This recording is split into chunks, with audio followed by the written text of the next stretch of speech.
রব্বি হাবলি মিনাস সালিহিন। কেউ বাদ যাবেন না, আওয়াজ করে সবাই পড়ুন, রব্বি হাবলি মিনাস সালিহিন। এর অর্থ হচ্ছে, হে আল্লাহ, আপনি আমাকে নেককার সন্তান দান করেন। আওয়াজ করে পড়েন আমিন। নেককার স্ত্রী, নেককার সন্তান আল্লাহর কাছে চাইতে হয় ভাইয়েরা, না চাইলে পাওয়া যায় না। তাহলে এক নম্বরে ভালো মায়ের ব্যবস্থা করলাম সন্তানের জন্য, দুই নম্বরে আমরা আল্লাহর কাছে দোয়া করলাম, তিন নম্বরে আল্লাহ দোয়ায় সাড়া দিলেন, আল্লাহ ছেলে বা মেয়ে কিছু একটা দিলেন, তখন শুকরিয়া করবেন কার? নাকি না শুকরিয়া করবেন? অনেকে ছেলে পছন্দ করে, মেয়ে পছন্দ করে না, আছে না নাই? ছেলে হোক মেয়ে হোক, শুকরিয়া করবেন কার? কারণ পৃথিবীর এই যে বড় বড় বিজ্ঞানীরা মাইক বানাতে পারে, মোবাইল বানাতে পারে, কম্পিউটার বানাতে পারে, রকেট বানাতে পারে, জেট প্লেন বানাতে পারে, হেলিকপ্টার বানাতে পারে, কিন্তু পৃথিবীর সব বিজ্ঞানীরা মিলে একটা বাচ্চা বানাতে পারবে? একটা সন্তান বানাতে পারবে? আর্টিফিশিয়াল মাঝে মাঝে রোবট বানায়। একটা রোবট আসছিল আমাদের দেশে, সোফিয়া নামে, মনে আছে? এরকম আরো ডেভেলপড রোবট তারা বানিয়েছে, কিন্তু এগুলোও কাজ করে না। এদিকে যাইতে গেলে মাঝে মাঝে ওদিকে চলে যায়। আর এগুলোর সিস্টেম সফটওয়্যার ভিতরে ঢুকাই দিতে হয়, সফটওয়্যারে যা, এর বাইরে কিছু বলতে পারে না। তাহলে গোটা বিশ্বের সবগুলো রোবট এক জায়গায় রাখলে আল্লাহর দেয়া একটা মানুষের ব্রেনের সমান হবে? এই পৃথিবীর সবচেয়ে পাওয়ারফুল কম্পিউটারের নাম হচ্ছে দি ক্রে-1 সুপার কম্পিউটার। আমেরিকার মিলিটারি বেইজে বিভিন্ন ম্যাথমেটিক্যাল ইকুয়েশন ড্র করার জন্য এই কম্পিউটার তারা ইউজ করে। এরকম 10,000 সুপার কম্পিউটার মিলেও একটা হিউম্যান ব্রেইনের সমান হবে না। চিল্লায় পড়েন সুবহানাল্লাহ। তাহলে ছেলে হোক মেয়ে হোক, শুকরিয়া করব কার? অনেকে ছেলে হইলে মহা খুশি, পাড়ার সবাইরে মিষ্টি খাওয়ায়, মেয়ে হইলে খুশি হয় না, আছে না নাই? এরকম করবেন না, কারণ আপনার হাতেও নাই, আপনার বউয়ের হাতেও নাই। কার হাতে? যেটা আল্লাহর হাতে, এটা নিয়ে আপনারা তো টেনশন কেন? আল্লাহর হাতে ছেড়ে দেন না। আবার অনেকে টানা ছেলে হইতেছে, 1 2 3 4, খালি দোয়া করে আল্লাহ একটা মেয়ে দাও, মেয়ে দাও। পঞ্চমবারে হইছে আবার ছেলে, আছে? আবার অনেকের টানা মেয়ে হইতেছে, 5টা মেয়ে, খালি দোয়া করে আল্লাহ একটা ছেলে দাও। ষষ্ঠবারও হইছে মেয়ে। এটা আমার হাতেও নাই, আপনার হাতেও নাই, ডাক্তারের হাতেও নাই। কার হাতে? যারটা যার হাতে, হের হাতে ছেড়ে দেন। পারবেন নাকি না শুকরি করবেন? আল্লাহ বলে, খবরদার, দুনিয়ার সবাই অনেক কিছু বানাতে পারে, অনেক কিছু তৈরি করতে পারে, কিন্তু একটা সন্তান দিতে পারে না। তুমি 6টা ছেলে পাওয়ার কারণে না শুকরি করো, মেয়ের জন্য আমার বিরুদ্ধে কথা বলো। এমন অনেক দম্পতি আছে 20 বছর কেঁদে কেঁদে জীবনটারে শেষ করে দিল। আমি এমন পরীক্ষায় ফেলেছি, একটা সন্তানও তাদের দেই নাই। আল্লাহ অনেকে কিছু দেন নাই। ছেলে দেয় কে? সবাই বলতে হবে, ছেলে দেয় কে? মেয়ে দেয় কে? ছেলে মেয়ে দুইটাই দেয় কে? আবার কাউরে ছেলেও দেন না, মেয়েও দেন না, তিনি কে? এজন্য তিনি বললেন, ইয়াহাবু লিমান ইয়াশাউ ইনাসান ওয়া ইয়াহাবু লিমান ইয়াশাউ যুকুর আও ইউযাওয়িজুহুম যুকরানান ওয়া ইনাসা ওয়া ইয়াজআলু মান ইয়াশাউ আকীমা ইন্নাহু আলীমুন কাদির। পড়েন সুবহানাল্লাহ। আল্লাহ ডেকে বললেন, আমি এমন এক সত্তা, আমি যারে চাই তারে ছেলে দেই, যারে চাই তারে মেয়ে দেই, যারে চাই তারে ছেলেও দেই, মেয়েও দেই। আমি এমন এক সত্তা, যারে চাই না তারে ছেলেও দেই না, মেয়েও দেই না। তিনি কে? তিনি দেন। এজন্য শুকরিয়া করবেন কার? 3টা চলে গেল, ছেলে হোক মেয়ে হোক, শুকরিয়া করো। 4 নাম্বার, ছেলে দেখ মেয়ে দেখ, সন্তান হওয়ার সাথে সাথেই ছেলের কানে বা মেয়ের কানে আজান দিতে হবে। কে দিতে হবে? আজান দিতে হবে। দেন না আপনারা? দিবেন নাকি ইমাম সাহেব হুজুর আসবে তারপরে দিবে? বসে থাকেন। খতিব সাহেব হুজুর না আসলে তার আজান দেওয়া যাবে না, বড় হুজুর না আসলে তার দেওয়া যাবে না, এরকম না। মুসনাদে আহমদ ইবনে হাম্বলের হাদিস, ফাতেমা রাদিয়াল্লাহু তাআলা আনহার প্রথম সন্তান ইমাম হাসান রাদিয়াল্লাহু তাআলা আনহু, আল্লাহ রাসূলের নাতি ইমাম হাসান যখন জন্মগ্রহণ করলো, বিশ্বনবী নিজে এসে হাসানকে কোলে নিয়ে হাসানের কানের সামনে আজান দিয়েছেন। আযানা রাসূলুল্লাহ সাল্লাল্লাহু আলাইহি ওয়াসাল্লাম আলা উযুনাইল হাসান হিনামা ওয়ালাদাতহু ফাতিমাতু বিসসালাহ। বিশ্বনবী নিজে আজান দিয়েছেন। আজান দিতে পারেন আপনারা? পারেন না সবাই? আল্লাহু আকবার, আল্লাহু আকবার, আল্লাহু আকবার,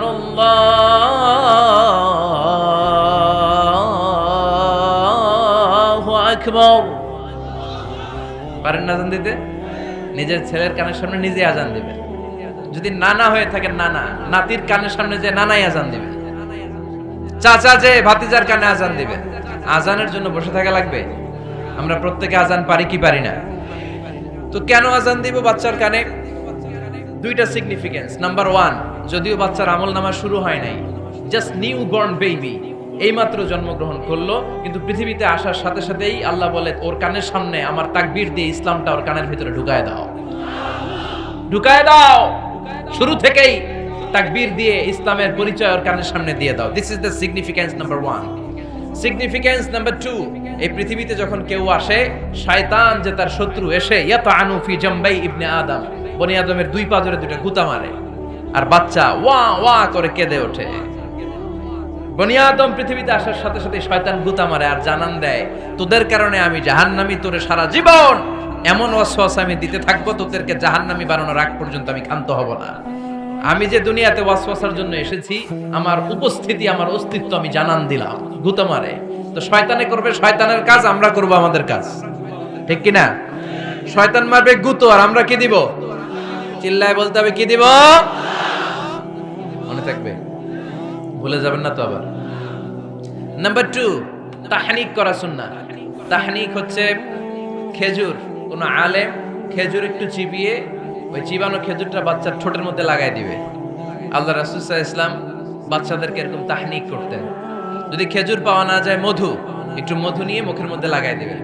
আধুনিক মেডিকেল সায়েন্স এটাকে খুবই স্বাস্থ্যসম্মত বলেছে, হেলদি। কারণ বাচ্চা যখন দুনিয়াতে আসে, তার নিউট্রিশন চ্যানেলটা মানুষ কেটে দেয়। তার নিউট্রিশন চ্যানেল হচ্ছে তার নাভির সাথে তার মায়ের জরায়ুর একটা কানেকশন। তার মায়ের জরায়ু থেকে সে এনার্জি পেত, নিউট্রিশন পেত। মানুষ যখন এটা কেটে দেয়, তখন তার নিউট্রিশন সাপ্লাই বন্ধ হয়ে যায়, কিন্তু তার এনার্জি খরচ করার প্রবণতা বেড়ে যায়। সে এসে ওয়া ওয়া চিৎকার করে, চিৎকার মারতে তার এনার্জি লাগে। সে হাত পা ছোটাছুটি করে, তার এনার্জি লাগে, কিন্তু এনার্জি নাই। এনার্জির লাইন আমরা কেটে দিছি। তাই ইনস্ট্যান্ট এনার্জি সাপ্লাইয়ের জন্য বিশ্বনবী বলেছেন, তাহনিক করে মুখে মিষ্টি ঢুকায় দাও। সুবহানাল্লাহ পড়বেন না? এখন চিকিৎসা বিজ্ঞানও বলছে, নিউবর্ন বেবি, নবজাতক বাচ্চার মুখে যদি মধু দেয়া হয় বা খেজুর লাগিয়ে দেয়া হয়, ব্রেইন হ্যামারিং থেকে সে বেঁচে যায়। তার ব্লাড সুগার লো হয়ে যায়, কিন্তু মিষ্টিটা দেওয়ার সাথে সাথে এনার্জি সাপ্লাই হয়। সুবহানাল্লাহ পড়েন। আল্লাহর হাবিব সাল্লাল্লাহু আলাইহি ওয়াসাল্লামের কাছে কোনো বাচ্চা নিয়ে আসলেই বিষ্ণু সাল্লাল্লাহু আলাইহি ওয়াসাল্লাম বলতেন, এই খেজুর নিয়ে আসো। কে নিয়ে আসো? খেজুর আনলে একটু চিবিয়ে বাচ্চার মুখে খেজুরের রস ঢুকায় দিতেন। আল্লাহর রাসূল সাল্লাল্লাহু আলাইহি ওয়াসাল্লাম আগে আগে মদিনায় চলে আসলেন। আয়েশা রাদিয়াল্লাহু তাআলা আনহুর বড় বোন, আম্মা জান আয়েশার 13 বছরের বড় আসমা বিনতে আবি বকর, উনি গর্ভ ধারণকারী অবস্থায় মক্কা থেকে মদিনায় হিজরত করে আসলেন। উনি বললেন, আনা মুতিম, আমার পুরো গর্ভধারণ পূর্ণ হয়ে গেল। আমি কোবা এলাকাতে আসার সাথে সাথে আমার সন্তান জন্ম নিল, আব্দুল্লাহ ইবনে জুবাইর। আমি সন্তান পেয়ে মহা খুশি, কারণ মুহাজির সাহাবারা মদিনায় আসার পরে কারো ঘরে সন্তান হয় না। ইহুদিরা বলতে আরম্ভ করলো, আমাদের বদদোয়া লাগছে, এজন্য তোদের ঘরে সন্তান আর হবে না। এই জন্য আসমা রাদিয়াল্লাহু তাআলা আনহার সন্তান যখন মদিনাতে প্রথম হলো, মদিনাতে আনন্দের হিল্লোল বইয়ে গেল। উনি ওনার সন্তানকে নিয়ে বিশ্বনবীর কোলে দিলেন। বিশ্বনবী বললেন, এই খেজুর নিয়ে আসো তো। খেজুর নিয়ে আসা হলো। বিশ্বনবী খেজুর চিবিয়ে বিশ্বনবীর লালা সহ খেজুরের রস আব্দুল্লাহ ইবনে জুবাইরের মুখে ঢুকায় দিলেন। আসমা আজীবন গর্ব করে বলতেন, ফাকানা আউয়ালু মা দাখালা জাওফাহু রিকু রাসূলিল্লাহ, আমার কলিজার টুকরা জুবাইরের পাকস্থলীতে সর্বপ্রথম ঢুকেছে খেজুর মিশ্রিত আমার নবীজির থুতু। আল্লাহু আকবার। এজন্য নবজাতক বাচ্চাদেরকে আলেমদের কাছে নিয়ে গেলে দেখবেন আলেমরা খেজুর নিয়ে বাচ্চার মুখের মধ্যে লাগায় দেয়। বাচ্চাটাকে সুস্থ রাখে কে? তাহলে আমার বাচ্চা দুনিয়াতে আসলে আমি আজান দিলাম, তাহনিক করলাম, এরপরে বাচ্চার যখন বয়স 7 দিন, কয় দিন, তখন আকিকা দিতে হবে। কে দিতে হবে? আকিকা দেন আপনারা নাকি কুরবানির জন্য রেখে দেন? হ্যাঁ, অনেকে রেখে দেখে কুরবানির সাথে মিলায়ে দিব।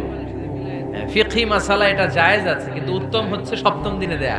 কোন দিন মনে থাকবে আপনাদের? কততম দিনে আকিকা দিবেন? সবাই বলতে হবে কততম?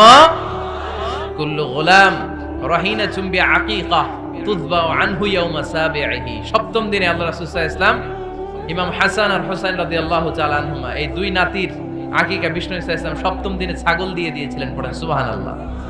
আনিল গোলামি শাতান ওয়া আনিল জারিয়াতি শাত। ছেলে হলে 2টা ছাগল। ছেলে হলে কয় ছাগল? মেয়ে হলে কয় ছাগল? দিতে রাজি আছেন তো? দিয়ে দিবেন। আকিকা দেওয়ার পরে সুন্দর নাম রাখবেন, যেদিন আকিকা ওই দিন নাম। ইউদাউনা ইয়াউমাল কিয়ামাতি বিআসমাইকুম ওয়া আসমাই আবাইকুম, কিয়ামতের দিন আল্লাহ তাআলা তোমাদের নাম ধরে তোমাদের বাবার নাম ধরে ডাকবে। আল্লাহ বলবে মিজানুর রহমান ইবনে আলী আহমদ ইবনে জাইনুল আবিদিন, দাঁড়াও দাঁড়াও, বাবার নাম দাদার নাম বলে বলে আল্লাহ ডাকবে, দাঁড়াও। এজন্য ফা আহসিনু আসমাকুম, তোমাদের নামগুলো সুন্দর সুন্দর রাখো। এখন যারা নাম রাখছে বল্টু, আল্লাহ ওই দিন বলবে বল্টু ইবনে সল্টু, দাঁড়াও। ঠিক কিনা? তো বল্টু ইবনে সল্টু ইবনে জন্টু, তখন বল্টু সল্টু জন্টু, দাদা বাবার ছেলে দাঁড়াবে ওই দিন। এই কোটি কোটি মানুষের সামনে বল্টু নামটা শুনতে আপনার ভালো লাগবে? আল্লাহর হাবিব সাল্লাল্লাহু আলাইহি ওয়াসাল্লাম বলেছেন আহাব্বুল আসমাইল্লাহ আব্দুল্লাহ আব্দুর রহমান, আল্লাহর কাছে সবচাইতে প্রিয় নাম হচ্ছে আব্দুল্লাহ এবং আব্দুর রহমান। সুবহানাল্লাহ পড়বেন না? সুন্দর সুন্দর নাম রাখবেন, নামগুলো সুন্দর রাখার চেষ্টা করবেন। লিকুল্লি ইসমিন আসার, প্রতিটা নামের একটা প্রভাব আছে। আপনি জল্টু রাখলে ওটা জল্টুর মতোই হবে, আপনি সল্টু রাখলে সল্টুই হবে। আর আপনি যদি রাখেন খালিদ বিন ওয়ালিদ, এটা খালিদ বিন ওয়ালিদের মতো বাঘের বাচ্চা হবে। এজন্য নামের প্রভাব আছে, নামের impact and influence in your life এটা অনেক বেশি। সুন্দর সুন্দর নাম রাখবেন। সপ্তম দিনে সর্বশেষ কাজ হচ্ছে বাচ্চার মাথার চুল হালাক করে দিবেন, শেভ। ডাক্তাররা যদি সাজেস্ট করে যে না বাচ্চার মাথা এখনো শক্ত হয় নাই, তাহলে করবেন না, সামান্য ট্রিম করে দিবেন। এই চুলগুলো ওজন দিয়ে এই পরিমাণে রূপা বা কিছু টাকা পয়সা দান করে দিবেন। আপনার বাচ্চারে সেফ রাখবে কে? তাহলে 4 নম্বরে বললাম আজান দিতে হবে, তাহনিক করতে হবে, আকিকা দিবেন, নাম রাখবেন এবং চুল হলক করবেন। ফাতেমা রাদিয়াল্লাহু তাআলা আনহা ইমাম হাসান রাদিয়াল্লাহু তাআলা আনহুর জন্মের পরে 7ম দিনে চুল কেটে চুলের ওজন পরিমাণে রূপা আল্লাহর রাস্তায় দান করেছিলেন। এগুলো করতে রাজি আছেন তো? আচ্ছা। 5 নাম্বার হচ্ছে 2 বছর মাকে বুকের দুধ খাওয়াতে হবে। কয় বছর? সবাই বলেন। রব্বুল আলামিন বলেন ওয়াল ওয়ালিদাতু ইউরদি'না আওলাদাহুন্না হাওলাইনি কামিলাইনি লিমান আরাদা আন ইউতিম্মার রাদা'a। মায়েরা যেন তাদের কলিজার টুকরা সন্তানকে পরিপূর্ণ 2 বছর দুধ খাওয়ায়। কয় বছর? 2 বছর দুধ খাওয়াবেন। অনেক মায়েরা এটা করে না, দুধ খাওয়ায় না, ডানু খাওয়ায়। ডানু কি খাওয়ায়? আর কি খাওয়ায়? সেরেলাক আর নিডো। আপনিও জানেন নিডো?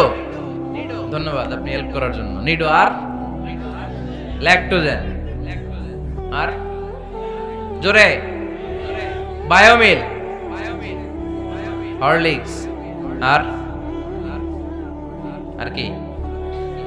Baby baby care.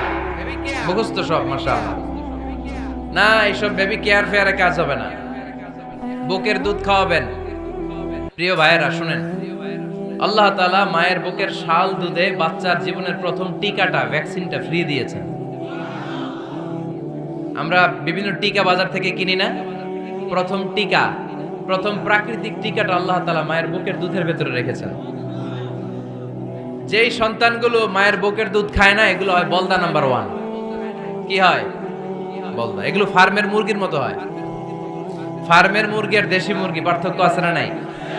যেগুলো 2 বছর মায়ের বুকের দুধ খাবে এগুলো দেশি মুরগি, আর যেগুলো ল্যাকটোজেন খায় বড় হয়েছে এগুলো ফার্মের মুরগি। কিনছেন? এটারে দেখবেন যে এটার ওজন দেওয়ার জন্য খাসা থেকে বের করে যে ওটার উপরে রাখছে, সারাদিন ওইখানে ফালা রাখলে ওইদিকে বসে বসে জিমায়, ডানে বাই নড়েও না। আছে না নাই? এটা হলো ফার্মের মুরগি। আর দেশি মুরগি একটা ধইরা দেখাইতে পারবেন? দেশি রাতা একটা ধইরা দেখাইতে গেলে ঘাম ছুটে যাবে, ঠিক কিনা? প্রিয় ভাইরা, মায়ের বুকের শাল দুধের ভেতরে আল্লাহ তাআলা অনেক নিউট্রিশন, পুষ্টি গুণ সমৃদ্ধ করেছেন এই দুধকে। আমার মাদেরকে বলবো, আপনাদের কানে যদি আমার মাইকের আওয়াজ যায়, খবরদার, বিশেষ কোনো রোগ বা কমপ্লেক্সিটি যদি থাকে সেটা ভিন্ন কথা, কিন্তু অবশ্যই অবশ্যই আপনার ছেলে মেয়েদেরকে 2 বছর বুকের দুধ খাওয়াবেন। আপনাদের ছেলে মেয়েদের মাথার ব্রেইন অনেক শক্তিশালী হবে, ব্রেইন গ্রোথ হয় খুব ভালো, এদের হাড্ডি হয় অনেক শক্তিশালী। এরা ইমাম মাহাদির সৈনিক হতে পারবে, এরা লড়াই করতে পারবে, এরা ইসলামের পক্ষে থেকে মুজাহিদের ভূমিকা পালন করতে পারবে। আল মুমিন আল কবিয়্যু খায়রুম মিনাল মুমিন আদ দাঈফ। সবল ইমানদার দুর্বল ইমানদারের চেয়ে আল্লাহর কাছে বেশি প্রিয়, ঠিক কিনা? এজন্য সবল এবং ফিট থাকার দরকার আছে না নাই? বুকের দুধ খাওয়াবেন। অনেক মায়েরা এগুলোর ব্যাপারে বেখেয়াল, বাচ্চাকে বুকের দুধ খাওয়ায় না। চাকরি বাকরি করে, চাকরিতে যায়, আর ছেলে মেয়েদেরকে রেখে যায় কাজের বুয়ার কাছে, আছে না নাই? চাকরি করা নিষেধ না, পর্দায় থেকে করতে পারবেন, তবে আগে ছেলে মেয়েদেরকে সময় দিতে হবে বেশি। যে ছেলে মেয়েগুলো বুয়ার কাছে, কাজের মেয়ের কাছে বড় হয়, এই ছেলে মেয়েগুলো কাজের বুয়া আর কাজের মেয়ের আচরণ পেয়েই বড় হয়। মা বাবার আচরণ সে নিজের মধ্যে লালন করতে পারে না, ঠিক কিনা? এজন্য খবরদার, ছেলে মেয়েদেরকে বুকের দুধ খাওয়াতে হবে। 6 নাম্বার আল খিতান, আপনার ছেলে শিশুকে সুন্নাতে খাতনা করাই দিবেন। সুন্নাতে খাতনা করান তো আপনারা? এটা সুন্নাত। আরবাউন মিন সুনানিল মুরসালিন, 4টা সুন্নাত সব নবীরা আমল করেছেন। 1 নম্বরে খিতান, সব নবীরা সুন্নাতে খাতনা করেছে। 2 নম্বরে আসিওয়াক, সব নবীরা মেসওয়াক করেছে। 3 নম্বরে আন নিকাহ, সব নবীরা বিয়ে করেছে। 4 নম্বরে আল উতুর, সব নবীরা আতর মেখেছে। সুবহানাল্লাহ কইতে পারলেন না? বাচ্চারা ম্যাচিউরড হওয়ার আগেই করায় ফেলবেন। 10 এর আগে পড়ে এই সময়ের মধ্যে সুন্নাতে খাতনা করায় ফেললে অনেক রোগ বালাই থেকেও আপনার ছেলেকে হেফাজতে রাখবে কে? 7 নাম্বার অনেক গুরুত্বপূর্ণ, আর তারবিয়া আল ইসলামিয়া, ইসলামী তারবিয়া, তাহযীব, তামাদ্দুন, এটা শিক্ষা দিতে হবে। ছেলে মেয়েদেরকে শিখাইতে হয়। আমি আগেই বলেছি, মানুষের পেট থেকে বেরোলে ওটা মানুষ হয় না, ওটার মানুষ বানাইতে হয়, ঠিক কি না? এজন্য কোনটা সত্য কোনটা মিথ্যা এটা শিখাবেন, কোনটা হালাল কোনটা হারাম এটা শিখাবেন। ছোট্ট বাচ্চারা অনেক কিছু বোঝে না। আরেকজনের গাছের মধ্যে বড়ই পেকে আছে, বড়ই খাইতেছে, আম পেকে আছে, আম পেরে নিয়ে আসছে, এরকম বাচ্চা আছে না নাই? আপনি কালো কালির কলম কিনে দিয়েছেন, ক্লাসে যেয়ে দেখে তার বন্ধুর সবুজ কালির কলম আস্তে করে ব্যাগে বেরে নিয়ে আসছে, রাবার নিয়ে আসছে, আনে না? শিখাবেন যে আব্বু আম্মু তুমি যেটা করছো এটা চুরি বলে, এটা কি বলে? ও তো বোঝে না এটা চুরি, ও মনে করে সবই আমার, সবই আমার। ওরে বুঝাবেন সব তোমার না, যেটা আমি তোমারে কিনে দেবো এটা তোমার। আর আরেকজনের ব্যাগ থেকে না বললে নিয়ে আসলে এটার কি বলে? কথা বলেন না কেন? চুরি। খাওয়ার সময় কিভাবে খেতে হয় শিখাই দেওয়ার দরকার আছে না নাই? আল্লাহর হাবিব সাল্লাল্লাহু আলাইহি ওয়াসাল্লামের কোলে এক সাহাবী বসা, ছোট্ট সাহাবী শিশু, খাবার দেয়া হলো। এই সাহাবী শিশু বাম হাত দিয়ে খাবার ধরে, এদিকে ধরে ওদিকে ধরে। বাচ্চারা দেখবেন খাবার খেতে পারবে এতটুকু, নষ্ট করে এতগুলা, আছে না নাই? বিশ্বনবীর কোলে যখন সাহাবী শিশু বসে আছেন, বিশ্বনবী দেখলেন ছোট্ট সাহাবী শিশু খাবারের এদিকে ধরে ওদিকে ধরে, এদিকে টান দেয় ওদিকে নষ্ট করে। আল্লাহর হাবিব সাল্লাল্লাহু আলাইহি ওয়াসাল্লাম ডেকে বললেন, ইয়া গোলাম সাম্মিল্লাহ, ও ছোট্ট সন্তান, খাওয়ার আগে বিসমিল্লাহ পড়বা। কি পড়বা? ওয়াকুল বিয়ামিনিক, ডান হাতে খাবা। ওয়াকুল মিম্মা ইয়ালিক, তোমার সামনে যেটা আছে সেটা খাবা। ডান দিক বাম দিক চারিদিকে নাড়াচাড়া করা যাবে না। সাহাবী বলেন, ওই যে বিশ্বনবী খাওয়ার গাইডলাইন আমারে শিখাই দিছে, আমি মরার আগ পর্যন্ত ঠিক এই সিস্টেমেই খাওয়া দাওয়া করতাম। চিল্লায় পড়েন সুবহানাল্লাহ। এজন্য বাচ্চাকে শিখাবেন, বাবা ডান হাতে খাও। কোন হাতে? বাচ্চারা দেখবেন না বুঝে বা হাতে খায়, বা হাতে খায় না। বাচ্চারা উল্টাটা করতে পছন্দ করে বেশি। বাচ্চারা দেখবেন ডান পায়ের জুতা পরে কোন পায়ে? বাম পায়েরটা করে। আপনাদের ঘরে করে? আমার ঘরেরটা সবসময় করে, সবসময় দিয়ে এই জুতা ওই পায়ে, ওই জুতা এই পায়ে, এরপরে চেঞ্জ করে দেয়া লাগে। এর জন্য বাচ্চারা উল্টাটা করে ফেলে। আপনি শিখাবেন, বাবা ডান হাতে খেও, বাবা বিসমিল্লাহ বলে খেও, সামনে যেটা আছে ওইখান থেকে খেও, খাওয়ার পরে আলহামদুলিল্লাহ বলো। শিখাই দেওয়ার দরকার আছে না নাই? এটা হচ্ছে the etiquettes of having food. কিভাবে খাবে বাচ্চাকে শিখাই দিতে হবে। আল্লাহর ভয় বাচ্চার হৃদয়ে ঢুকায় দিতে হবে।